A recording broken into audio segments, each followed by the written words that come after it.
മൗലിദ് പറയുമ്പോൾ, ഹബീബിന്റെ മൗലിദ് വരുമ്പോ, റബീഉൽ അവ്വൽ വരുമ്പോൾ പറയും, റസൂലുള്ളാഹി തങ്ങളുടെ ഹദീസ് ഉദ്ധരിക്കും, സ്വഹീഹ് മുസ്ലിമിലുണ്ട്.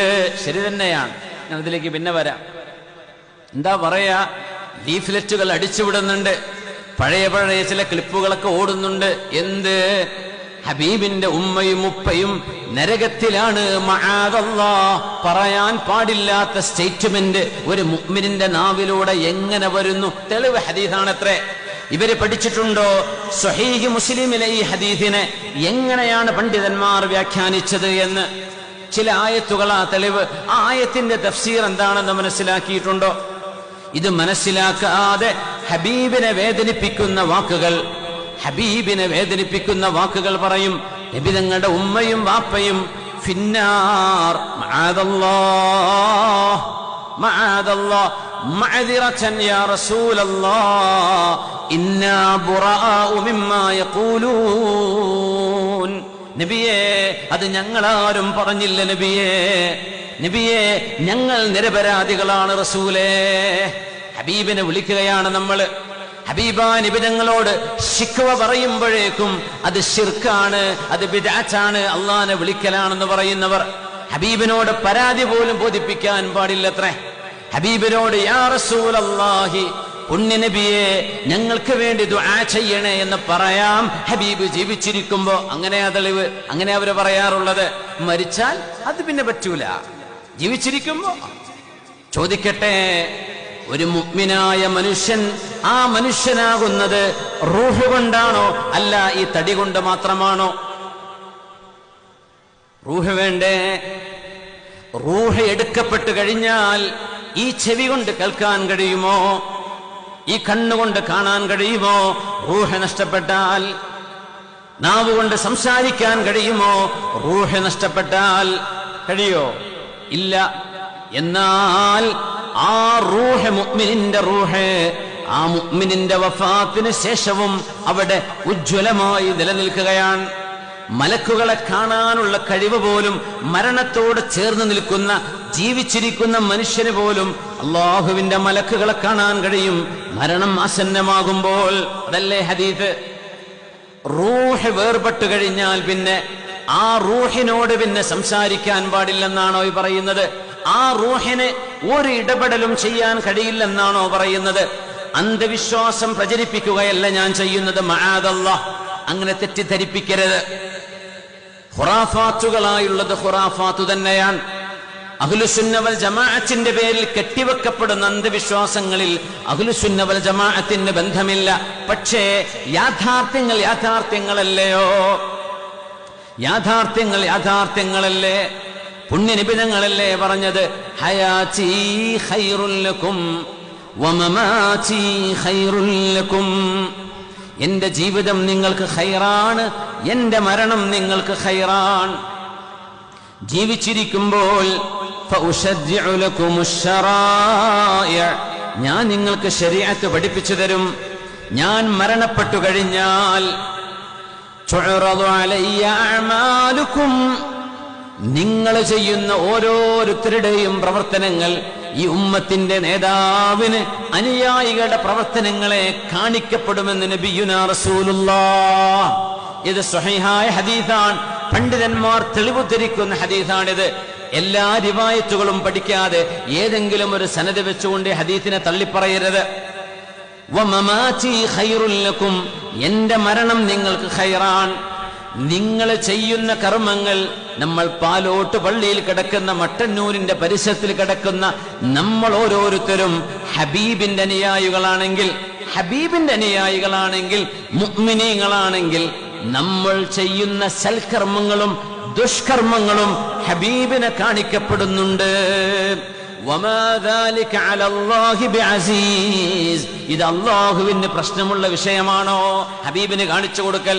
ഈ കോടിക്കണക്കിന് ആളുകളുടെ കോൾ ഡാറ്റകൾ നമ്മുടെ സെർവറുകൾക്ക് സൂക്ഷിക്കാൻ കഴിയുമെങ്കിൽ, കോടിക്കണക്കിന് വെബ്സൈറ്റുകളുടെ ഡാറ്റകൾ മനുഷ്യന് സൂക്ഷിക്കാൻ കഴിയുമെങ്കിൽ, ഓരോരുത്തരുടെയും ഐഡന്റിഫൈ ചെയ്യാൻ മനുഷ്യന്റെ ഇന്റലിജൻസിനും ആർട്ടിഫിഷ്യൽ ഇന്റലിജൻസിനും കഴിയുമെങ്കിൽ, ലോകത്തിന്റെ അള്ളാന്റെ സൃഷ്ടികളിൽ ഏറ്റവും ഖൈറായ സൃഷ്ടിയെ കുറിച്ചാണ് നമ്മൾ ആലോചിക്കുന്നത്.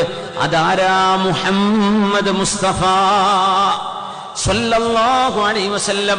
സ്വല്ലല്ലാഹു അലൈക യാ സയ്യിദനാ യാ റസൂലല്ലാഹ്. മൊബൈൽ ടവറുകളില്ലാത്ത കാലത്താണ് നബി തങ്ങൾ ഹദീസ് പറയുന്നത്. നമുക്കത് മനസ്സിലാക്കാൻ എളുപ്പമാണ്. മൊബൈൽ ടവറുകളില്ലാത്ത കാലത്ത് എന്താണ് കമ്മ്യൂണിക്കേഷൻ, എന്താണ്, എങ്ങനെയാണ് മനുഷ്യൻ പ്രപഞ്ചത്തിന്റെ സംവിധാനങ്ങളെ ടെലികമ്മ്യൂണിക്കേഷൻ ഉപയോഗിക്കുന്നത് എന്ന സാധ്യത പോലും ചിന്തിക്കാത്ത ഒരു കാലത്ത്, ഫിസിക്സ് എന്താണെന്നറിയാതിരുന്ന ഒരു കാലത്ത്, അന്തരീക്ഷത്തിലൂടെ കടന്നു പോകുന്ന അൾട്രാ വയലറ്റ് റൈസിനെ കുറിച്ചോ ഇൻഫ്രാറെഡിനെ കുറിച്ചോ അറിയാതിരുന്ന ഒരു കാലത്ത്, എക്സ്റേകളെ കുറിച്ച് അറിയാതിരുന്ന കാലത്ത് ഹബീബായ നബി തങ്ങൾ പറഞ്ഞു, എന്റെ ഉമ്മത്തികളിലെ കോടി കോടി കോടി വരുന്ന ആളുകളുടെ സ്വലാത്തുകൾ എനിക്ക് അല്ലാഹുവിന്റെ മലക്കുകൾ എത്തിച്ചു തരും. ആരാണത് ചൊല്ലിയതെന്നും അവരുടെ വാപ്പയുടെ പേരെന്താണെന്നും അവരുടെ തറവാട് ഏതാണ് എന്നും എനിക്ക് അല്ലാഹു അറിയിച്ചു തരുമെന്ന് പറഞ്ഞത് 1400 കൊല്ലങ്ങൾക്ക് മുമ്പ് ഹബീബുനാ റസൂലുള്ളാഹ് സ്വല്ലല്ലാഹു അലൈഹി വസല്ലം. നമ്മുടെ കൈകളിലിരിക്കുന്ന മൊബൈൽ ഫോണുകളിലേക്ക്, നമ്മുടെ മട്ടന്നൂരിലെ ടവറുകളിൽ നിന്ന് അതത് ടെലികമ്മ്യൂണിക്കേഷൻ ചെയ്യുന്ന, സപ്ലൈ ചെയ്യുന്ന ടവറുകളിൽ നിന്ന് അവനവന്റെ ഫോൺ, ഒരാളുടെ നമ്പർ വിളിച്ചാൽ അത് മാറിപ്പോകുന്നുണ്ടോ?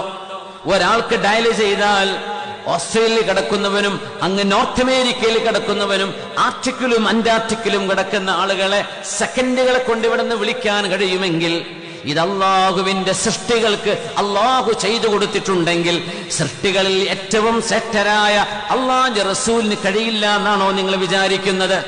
അതാണോ നിങ്ങൾ വിചാരിക്കുന്നത്? അപ്പൊ റസൂലുള്ളാഹി തങ്ങളെ കുറിച്ച് എന്താ നിങ്ങളുടെ വിചാരം? ഹബീബ് സല്ലല്ലാഹു അലൈഹി വസല്ലം പറയുന്നു, നിങ്ങൾ ചെയ്യുന്ന നന്മകൾ എനിക്ക് കാണിക്കപ്പെടുമ്പോൾ ഹമിദുല്ലാഹ അലൈഹി, ഞാൻ അള്ളാഹുവിന് സ്തുതി പറയും. വമാ റഅയ്തു ഗൈറ ദാലിക്, നിങ്ങൾ ചെയ്യുന്ന തെറ്റുകൾ എന്നെ കാണിക്കപ്പെടുമ്പോൾ,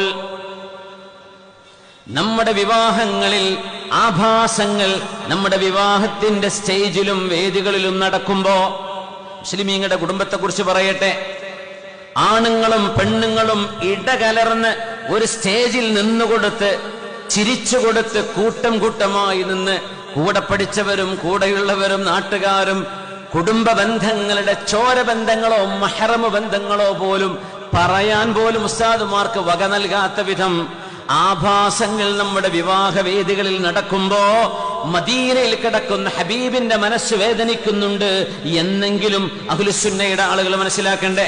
ഹബീബിന് ഇത് കാണിക്കപ്പെടുന്നുണ്ട്, ഈ ആഭാസങ്ങൾ കാണിക്കപ്പെടുന്നുണ്ട്. ആഭാസങ്ങൾ ഏറി വരുന്നതിൽ വേദനയുണ്ട്. സാധുമാരും തങ്ങന്മാരും വന്ന് ദുആ ചെയ്ത് കൊടുക്കാണ്, ബാറകല്ലാഹു അലൈക്കുമാ വബാറക ഫീകുമാ വജമഅ ബൈനകുമാ ഫീ ഖൈരിൻ വലതുഫിൻ വആഫിയ. പുതിയനും പുതിയാപ്പിളക്കും ദുആ ചെയ്തിട്ട് മഹാന്മാർ ഇറങ്ങിപ്പോയാൽ പിന്നെ അവിടെ നടക്കുന്ന നൃത്തമേളങ്ങൾ, വാദ്യമേളങ്ങൾ, എന്തൊക്കെ പാർട്ടികളാ നടക്കുന്നത്, എന്തൊക്കെ വെറൈറ്റീസാ നാട്ടിൽ നടന്നുകൊണ്ടിരിക്കുന്നത്. ഏതെങ്കിലും നിങ്ങൾ ചെയ്യുന്നത് ആഭാസമാണെങ്കിൽ ഇത് പുണ്യ റസൂൽ കാണുന്നുണ്ട് എന്ന് വിശ്വസിക്കുന്നവരാണ് മുഅ്മിനീങ്ങൾ.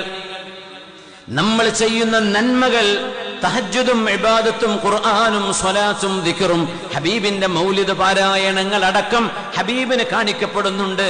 എല്ലാ സൽക്കർമ്മങ്ങളും ഹബീബിന് കാണിക്കപ്പെടുമ്പോൾ ഹമിദുല്ലാഹ്, ഹബീബ് പറയും അൽഹംദുലില്ലാഹ്, എന്റെ ഉമ്മത്തികൾ നല്ലതാണല്ലോ ചെയ്യുന്നത്, എന്റെ ഉമ്മത്തികൾ സൽക്കർമ്മങ്ങളാണല്ലോ ചെയ്യുന്നത്, അവരുടെ ഖബറിലേക്ക് അവർ ഒരുങ്ങിക്കൊണ്ടിരിക്കുകയാണല്ലോ. നാളെ വുഖൂഫുഹും ബൈന യദയില്ലാഹ്, അല്ലാഹുവിന്റെ മുമ്പിൽ നാളെ പോയി കയ്യും കെട്ടി നിൽക്കേണ്ടി വരുമെന്ന ബോധത്തിലാണല്ലോ എന്റെ ഉമ്മത്തികൾ ജീവിക്കുന്നത് എന്ന് കാണുമ്പോ ഹബീബ് അല്ലാഹുവിനെ സ്തുതിക്കുന്നുണ്ട്. പിന്നെ പറഞ്ഞു, വമാ റഅയ്തു ഗൈറ ദാലിക്, ഹബീബാ നബി തങ്ങൾക്ക് വേദനയുണ്ടാകുന്ന വിഷയമാണത്. ആ വേദനയിൽ ഹബീബ് നമ്മളെ ശപിക്കുന്നില്ല കേട്ടോ, ശപിക്കുന്നില്ല. ഹബീബ് ഒരിക്കലും നമുക്കെതിരെ ദുആ ചെയ്യുന്ന പോലുമില്ല. ഹബീബ് പറയാണ്, നിങ്ങൾ ചെയ്യുന്ന കർമ്മങ്ങൾ എന്റെ വഫാത്തിന് ശേഷം എനിക്ക് കാണിക്കപ്പെടുന്നത്. അങ്ങനെ തന്നെ മനസ്സിലാക്കുക. അതാണ് ഹദീസ്. വമാ റഅയ്തു ഗൈറ ദാലിക്, നിങ്ങൾ ചെയ്യുന്ന ആശാസ്യമല്ലാത്ത നല്ലതല്ലാത്ത തിന്മകളോ ദുരാചാരങ്ങളോ നിങ്ങൾ ചെയ്യുമ്പോ ഇസ്തഗ്ഫർതുല്ലാഹ ലക്കും, നിങ്ങൾക്ക് വേണ്ടി ഞാൻ അള്ളാഹുവിനോട് പൊറുക്കലിനെ ചോദിക്കുന്നുണ്ട്. റബ്ബേ, എന്റെ ഉമ്മത്തികൾ ചെയ്തു കാണിക്കുന്നതാണിത്. റബ്ബേ, അവർക്ക് സൽബുദ്ധി കൊടുക്കണേ, പുറത്തു കൊടുക്കണേ എന്ന് നിങ്ങൾക്ക് വേണ്ടി ഞാൻ ദുആ ചെയ്യുന്നുണ്ട് എന്ന് ഹബീബുനാ റസൂലുള്ളാഹ് സ്വല്ലല്ലാഹു അലൈഹി വസല്ലം